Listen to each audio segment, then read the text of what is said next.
Hello friends, मैं आपकी host और दोस्त आपके लिए लेके आई हूँ around the world in 80 days. यहाँ पे इस पूरे नॉवेल में समय की बहुत ज्यादा अहमियत है। तो बिना समय गवाए आपका परिचय किरदारों से कराते हैं। फिलियस फॉग जेल में था। उसे कस्टम हाउस में कैद किया गया था और कल उसे लंदन ले जाना था। पासपार्टू, फिलियस फॉग का नौकर, उसको बहुत ज्यादा गुस्सा आ रहा था डिटेक्टिव फिक्स पर, क्योंकि डिटेक्टिव फिक्स के कारण ही पासपार्टू के मालिक फॉग की यह हालत हुई थी। ऑडा इस सारे हादसे से अनजान, मानो उसके पैरों तले जमीन खिसक गई, क्योंकि उसे कुछ समझ में भी नहीं आ रहा था कि हो क्या रहा है। मैडम, सर ईमानदार ही नहीं साहसी भी है, पर पता नहीं क्यों उन्हें चोर समझकर पकड़ा गया। देखो, उन्होंने मुझे बचाया, पर मैं उनके लिए कुछ भी नहीं कर पा रही हूँ। कहीं मैं ही साहब के लिए अपशकुनी तो नहीं? काश मैंने फिक्स का संदेश साहब से छुपाया न होता। जब फिक्स ने अपनी सच्चाई बताई तो मुझे वह साहब को बताना चाहिए था। इससे कम से कम साहब को अपने बेगुनाही का सबूत देने का मौका तो मिलता। साहब के खर्च से साहब के साथ रहकर साहब को ही गिरफ्तार न करता। तुम खुद को इस सब के लिए जिम्मेदार मत समझो। हम यही साहब का इंतजार करते हैं। फिलियस फॉग पूरी तरह से मानो बर्बाद हो गया, और वह भी तब जब वो अपनी मंजिल के बहुत करीब था। यह गिरफ्तारी घातक सिद्ध हुई। वो तो 21 दिसंबर को लिवरपूल में 12 बजने को 20 मिनट कम होते पहुंचा था। अभी उसके पास 9.25 घंटे थे, जबकि लिवरपूल से लंदन तक का सफर सिर्फ 6 घंटे का था। कस्टम हाउस में फॉग बिना किसी हाव भाव के शांत बैठा था। ना ही उसे गुस्सा आ रहा था, पर वो ऐसा तो न था मानो उसने ये परिस्थिति स्वीकार कर ली हो। वो चुपचाप बैठा रहा, हाँ, राह देखते। पर किसकी? क्या अभी भी उसे उम्मीद थी कि वो यहाँ से बाहर निकल पाएगा? काश ऐसा होता। मिस्टर फॉग ने अपनी घड़ी निकालकर सामने रखी और उसके कांटे आगे बढ़ते देखता रहा। वह कुछ बोल नहीं पा रहा था। उसकी स्थिति ऐसी थी मानो अगर फिलियस फॉग ईमानदार है तो वह बर्बाद होगा, और अगर वह धूर्त है तो वह पकड़ा जाएगा। मतलब एक और कुआं, दूसरी और खाई, बीच में फंस गया फॉग भाई। क्या फिलियस फॉग यहाँ से छूट सकता था? उसने उस कमरे का एक चक्कर मारा। दरवाजे पर ताला था और खिड़कियां लोहे की रॉड से बंद। वो वापस बैठ जाता है और जेब में से एक कागज निकालता है। उस पर लिखा था 21 दिसंबर सैटरडे, लिवरपूल। वह आगे लिखता है 80th डे 11:40 AM। अब कस्टम हाउस की घड़ी में 1 बजा। मिस्टर फॉग की घड़ी 2 घंटे आगे थी। 2 घंटे? अभी मैं एक्सप्रेस ट्रेन पकड़कर लंदन पहुंच गया होता, और वहां से 8:45 तक रिफॉर्म क्लब। समय 2:33। बाहर कुछ आवाज सुनाई देती है। साहब को छोड़ देंगे। कोई तो भी दरवाजा खोलता है। साहब, सर मुझे माफ कर दो। मेरी आंखों को धोखा हुआ। चोर 3 दिन पहले ही पकड़ा गया। सर, मुझे माफ कर दो। आप अभी आजाद हैं। क्या मस्त शॉट मारा है। ये एक इंग्लिश बुक्के की ताकत है। फिक्स नीचे गिर जाता है। उसके किए की उसे सजा मिलती है। फिलियस फॉग, पासपार्टू और ऑडा कस्टम हाउस छोड़ कैब पकड़ते हैं और बिना देर किए स्टेशन पहुंचते हैं। क्या लंदन के लिए कोई एक्सप्रेस ट्रेन है?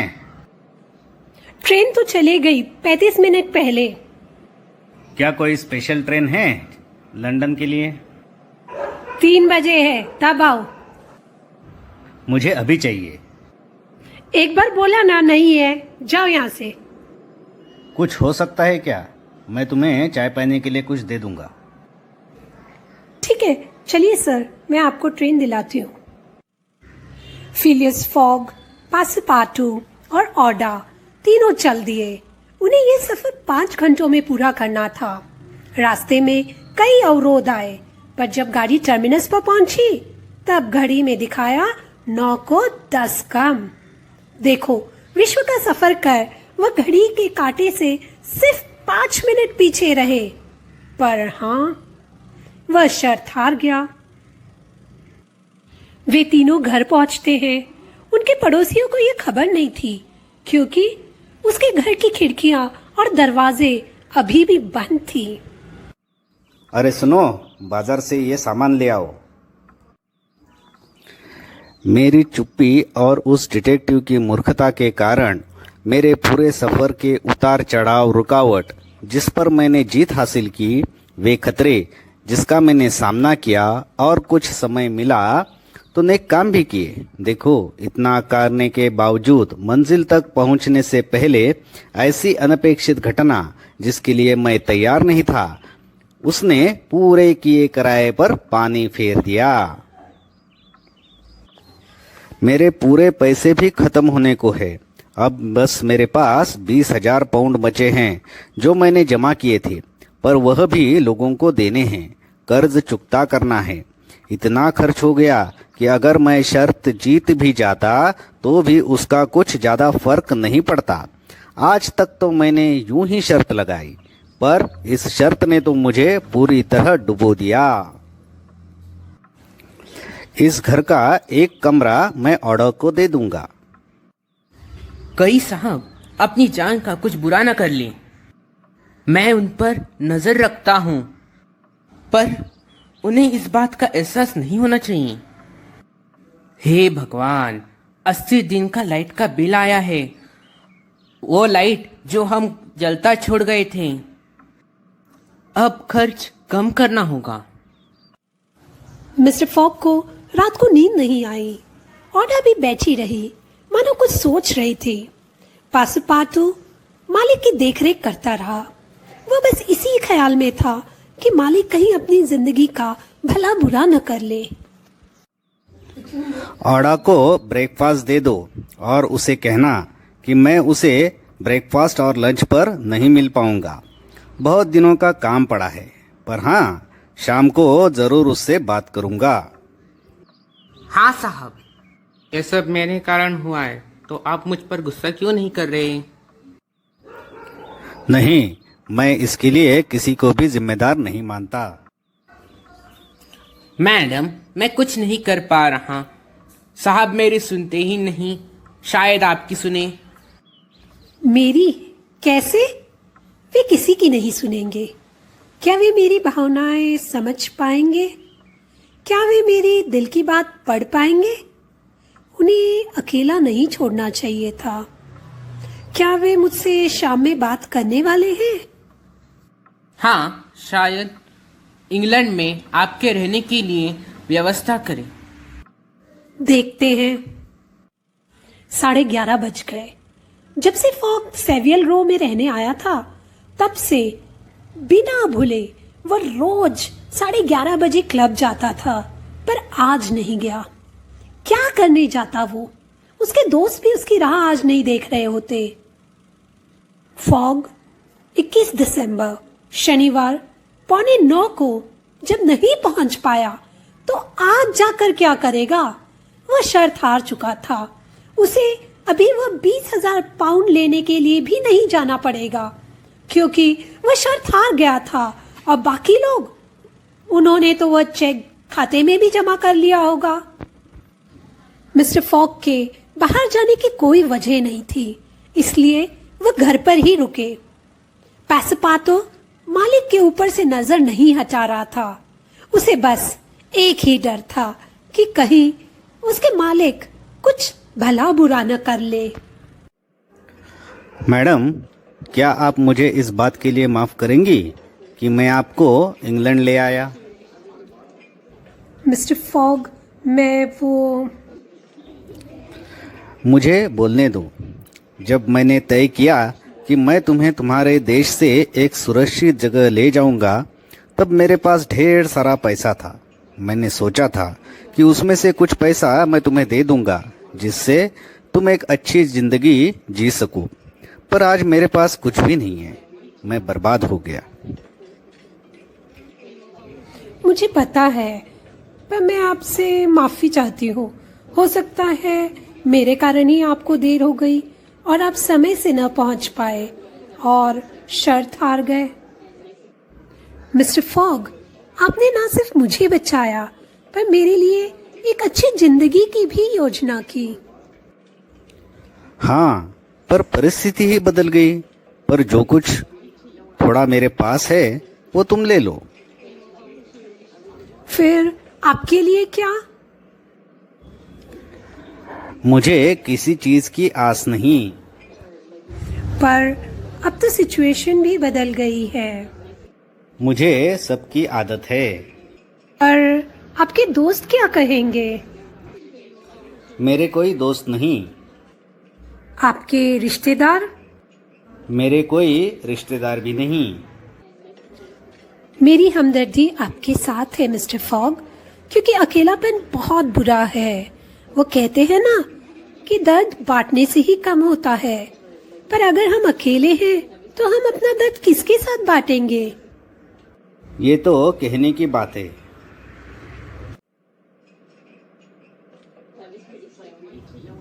मिस्टर फॉग, क्या आप एक दोस्त और एक हमदर्द चाहेंगे? क्या आप मुझसे शादी करेंगे?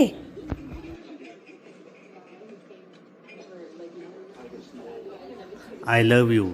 हाँ, ये पवित्र रिश्ता मुझे स्वीकार है। हाँ।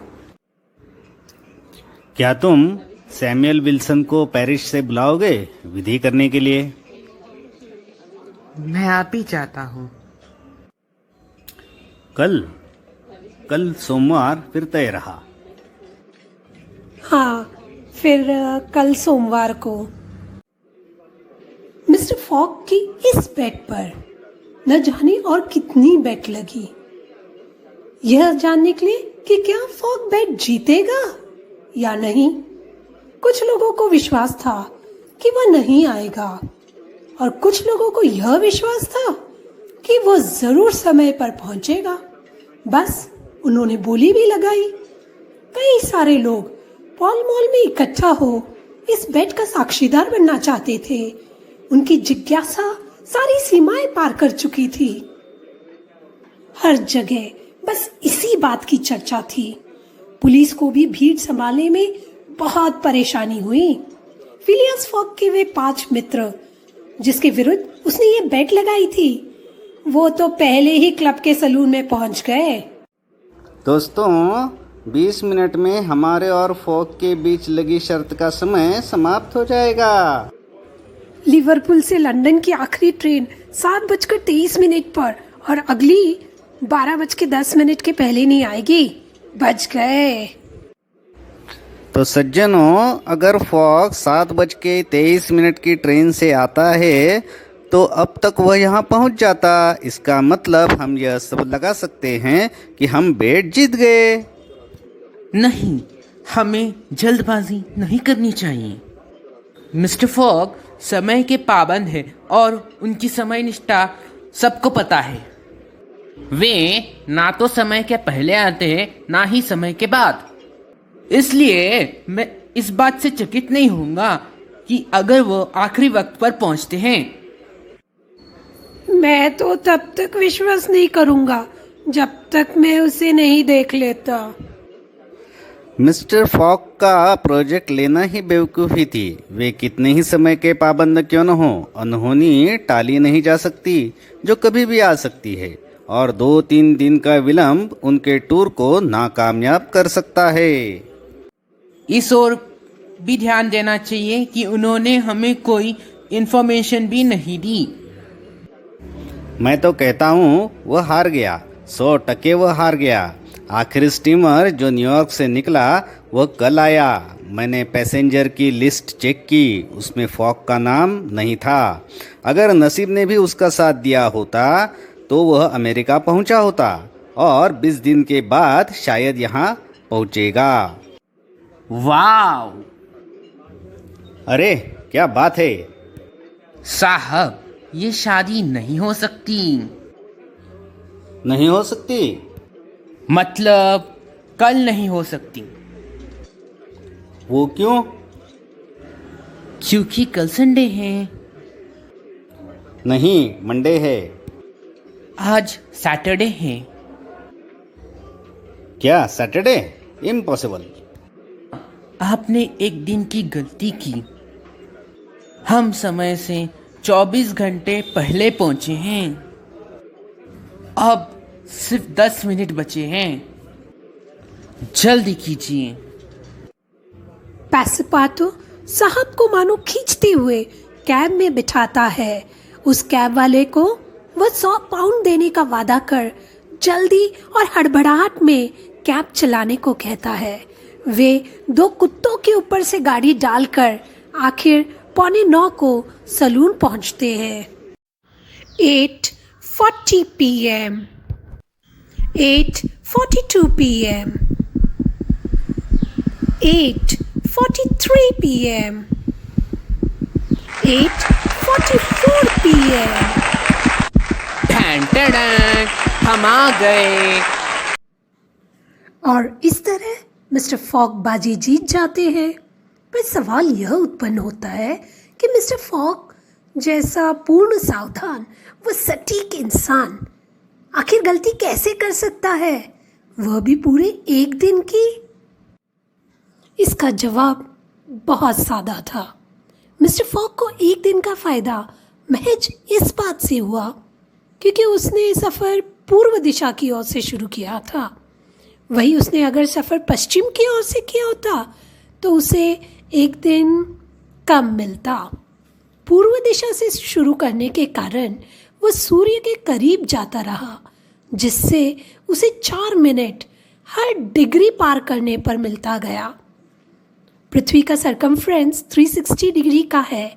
इसका मतलब 360 इंटू 4 मतलब पूरा एक दिन का फायदा। फिलियस फॉग को 20,000 पाउंड मिले, पर उसका खर्च करीब 19,000 पाउंड हो चुका था। इसका मतलब उसे सिर्फ 1,000 पाउंड ही मिले। उसका उद्देश्य पैसा जीतना नहीं था, बस जीतना था। उसने बचे हुए 1,000 पाउंड पैसिपाटो और डिटेक्टिव फिक्स में बांट दिए। हाँ, डिटेक्टिव फिक्स, क्योंकि उसके मन में अभी कोई गिले शिकवा डिटेक्टिव फिक्स के लिए नहीं था।